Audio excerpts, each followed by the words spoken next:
বিয়ের আগে ক্রিসমাস মানেই বাড়িতে একটা কেক প্রিপারেশনের তোড়জোড়।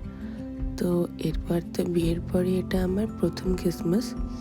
তো প্রচুর শরীর খারাপের মধ্যেও ভাবলাম যে নিজের কর্তামশাই কেক বানিয়ে না খাওয়ালে কেমন লাগে, তাই ভেবে নিলাম যাই হয়ে যাক একটা কেক তো বানাতেই হবে।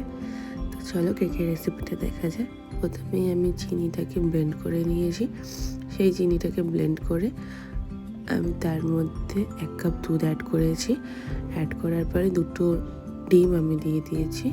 2টো ডিম দেওয়ার পরে দুধটাকে ভালো করে ব্লেন্ড করে নেওয়ার পরে 2 কাপ ময়দা দিয়ে ভালো করে মিশিয়ে, বেকিং পাউডার, বেকিং সোডা দিয়ে ভালো করে মিশিয়ে, ভ্যানিলা এসেন্স 1 চামচের মতো দিয়ে ভালো করে ঘুরিয়ে ড্রাই ফ্রুটস অ্যাড করেছি। তারপরে এটাকে ব্যাটারটা যেটা আছে সেটা আমি কেক মোল্ডের মধ্যে দিয়ে ভালো করে চারিদিকে ছড়িয়ে হাতের সাহায্যে ড্যাব ড্যাব করে নিয়েছি।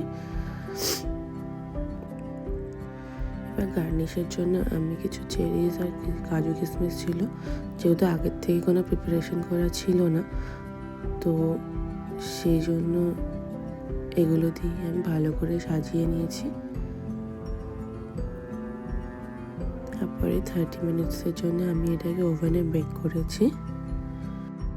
তৈরি আমাদের কেক। এবার আমরা এটাকে ডিমোল্ড করব। প্রথমে একটা থালা নিলাম, থালাটার উপরে আমি এটা বসিয়ে এটাকে উল্টে দিচ্ছি।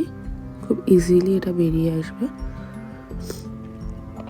এবার আমি যে বাটার পেপারটা ইউজ করেছিলাম তো সেটা আমি সরিয়ে দিচ্ছি।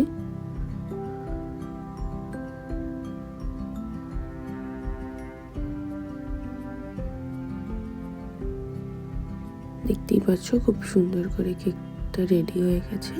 এবার আমরা এটাকে কাটিং করেই দেখাবো যেটা কতটা ফ্লাফি আর কতটা সফট হয়েছে।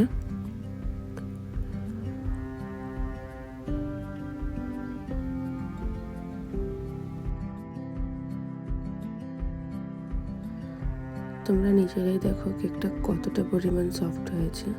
ভিডিওটা ভালো লাগলে লাইক, কমেন্ট, শেয়ার করতে ভুলো না।